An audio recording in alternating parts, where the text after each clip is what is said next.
Ayan, 'yan yung mga ano. Ako kinakabahan po din ako 'no, kahit na walang kuwentang, kahit mukhang walang kuwentang tao yung si Jonathan Morales mga kababayan, kinakabahan din po ako sa kanya mga boss 'no. Baka etong tao na 'to, maging sacrificial lamb nila 'no. Baka etong tao na ito mga kababayan kasi alam niyo ang ginagawa nila pinag-iinit nila ang taong bayan, eh. Gustong-gusto nilang magalit ang taong bayan, gustong-gusto nilang magalit tayo sa administrasyon. So ngayon, na-analyze ko din, mga bossing, na yung mautog nila nung isang araw, mga kababayan, 'no, ano, kumbaga parang parang ano lang, kaek-ekan nila.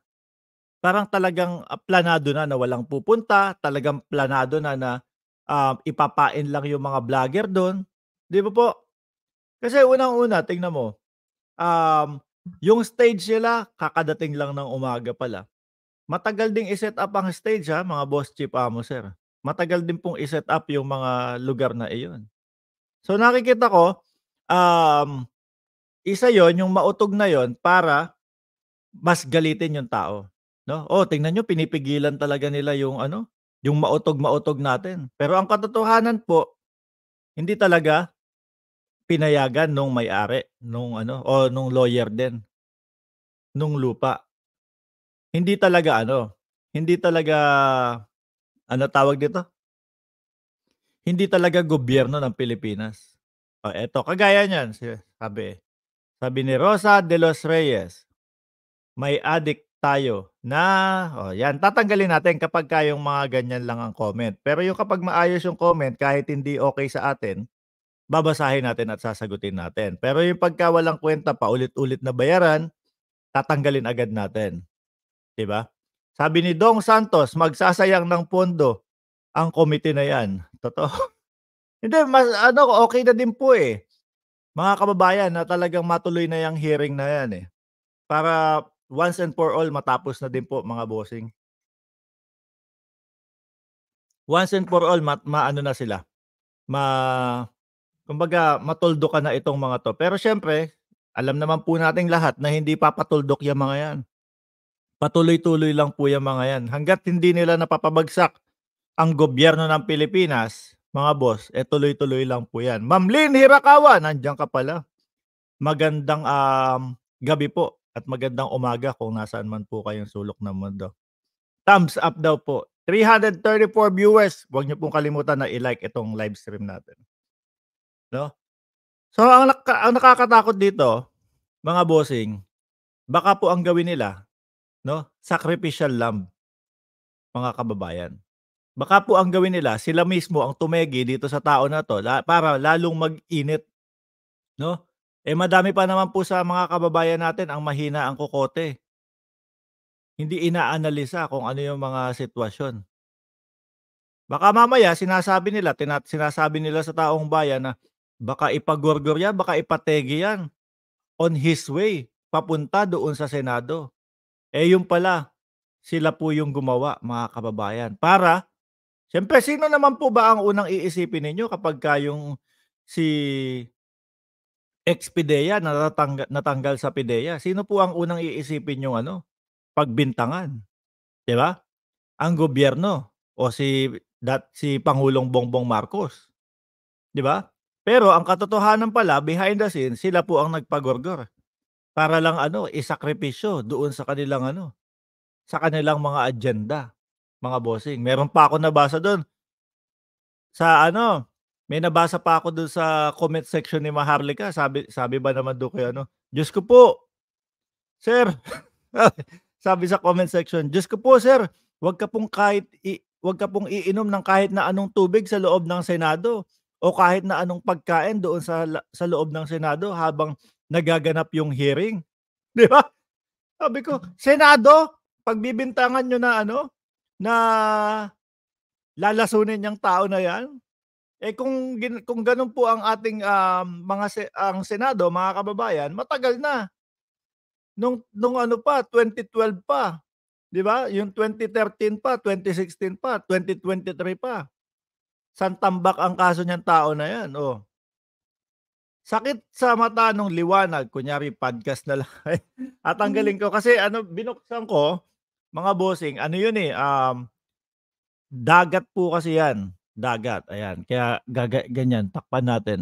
Dagat po yan mga kababayan, eh, kapagka umaga masarap magkape habang ano yan, habang nakabukas mga kababayan. Pasensya na po, kapagka ano lagi kong binubuksan 'pag umaga yan tapos paangat yung araw, mga bossing. Anyway, eto kung sakali man na may mangyari 'no, dito kay Jonathan Morales, ang nakikita ko dito mga bossing, eh, baka mamaya yon yung kagayang puwedeng kidnap me 'no, sila-sila po, sila-sila po ang gagawa ng pangingidnap dun sa tao, tapos para maibintang 'no, tapos sabay sasabayan ni ano, Maharlika, "Bla bla bla bla bla bla bla bla.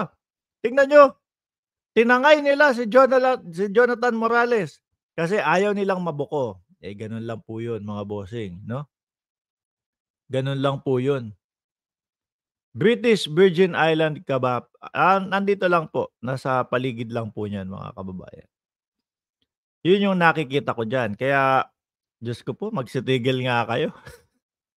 Biruin niyo 'no, yung mga DDS supporters o yung mga DDS, vloggers, mga kababayan, pinapatulan nila yung mga ebidensya daw ni Maharlika, pinapatulan nila yung mga pinagsasasabi ni Maharlika, mga kababayan. Samantalang halos kagaya nung mga pulburon video, kagaya nung mga kung ano-anong, kidnap-kidnap na sinasabi ni Maharlika, puro palso naman po yung ano, yung mga ebidensya, 'no? Sigurado laro 'yan ni Duterte para maka-file ng kaso sa mga mayor para sumurrender sa kanila ang mga mayor. Isa pa din po 'yan, mamaya idi-discuss po natin 'yan. Sa palagay ko may briefing na 'yan si Morales kay Labato kung ano ang sasagot para masira si PBBM. Eh, kahit papaano naman po merong mga ano diyan, 'yun ang tingnan natin mga bossing, 'no? 'Yun ang antabayanan natin, mga kababayan. Kung paano nila, tanungin, kung paano nila usisain etong si Jonathan Morales kung patas ba sila, 'no, mga kababayan. Eh, si Bato pa naman po re-electionist 'yan mga kababayan, kailangan paghusayan niya 'yan. Pagka hindi niya pinaghusayan 'yan, ay naku. 'No, pagka hindi nila ginawang patas 'yan, ay naku, alam na ang kasunod. Baka huling termino niya na sa Senado. Hindi tayo nagbabanta mga bossing, kaya lang alam ko matatalino ang taong bayan, 'no? Lalo na sa mga question and answers na ganyan. Naiintindihan na po ng taong bayan 'yan, mga bossing. Hindi po basta-basta ang mga Pilipino, kaya kailangan umayos sila diyan, mga boss, chief, amo, sir. Tsaka ano, mahahalungkat din po yung mga kaso niyang tao na 'yan. Mahahalungkat din po at tatanungin din po 'no. Isa nga dun sa mga naging kaso niyan mga kababayan, eh, ano, isa din po sa naging kaso niyan mga kababayan, estapa. Tapos yung pinakamabigat pa mga bossing, yun pa lang, eh, oh, yung nanunumpa mga kababayan, nanunumpa tapos hindi pala totoo ang sasabihin. Baka dun pa lang po ano na 'yan, hindi napakinggan agad 'yan. Yung iba naman kasi hindi matanggap ang katotohanan kung ano ang pagkatao nila, nagagalit pa kung sinabi mo ang totoo, sabi ni Jenny Calet. Sa ating nakakakilala kay Hitad, ala tayong aasahan na gagawing maganda diyan. Yes, correct po. Mark, nakakasilaw ang liwanag sa likod mo. Eh, wag niyo na pong pansinin kaysa tumayo pa po ako dito at ano, o yan, medyo nawala po. Siguro baba nating onte, oh. Iligay na daw sa inidoro si Bato. Hindi malabo na gagawin nila yan para may ibintang sa gobyerno. Correct po. Correct. Mga kababayan, yun lang po eh. So kung sakali man na mangyari yon mga kababayan, eh, isip-isip po muna tayo kung sino yung mga puwedeng gumawa niyan. Kasi puwede nilang gamiting, as a sacrificial lamb yan, eh. Sila po yung magpapagurgur, sila po yung magpapategi, dahil alam nila na kapagka nangyari yon, automatic ang taong bayan, eh, iisipin gobyerno o si PBBM ang nagpayari. Pero baka sila po yan, mga kababayan. Biruin mo, isipin niyo nga, pati Senado iniisipan nila na eto daw pong si Morales, lalasunin. Grabe, kung mangyari man 'yun, 'wag tayong maniwala. Nasa ano po 'yun, kumbaga nasa sa atin din po 'yun kung paano natin, i-a-absorb mga kababayan. Kung basta-basta na lang tayo maniniwala sa kanila, wala. Kailangan tama po 'yan 'no, pag-aralan nating maigi at hindi dapat sila labas diyaan sa mga ganiyan. Dahil alam na natin yung mga ganyang gawain.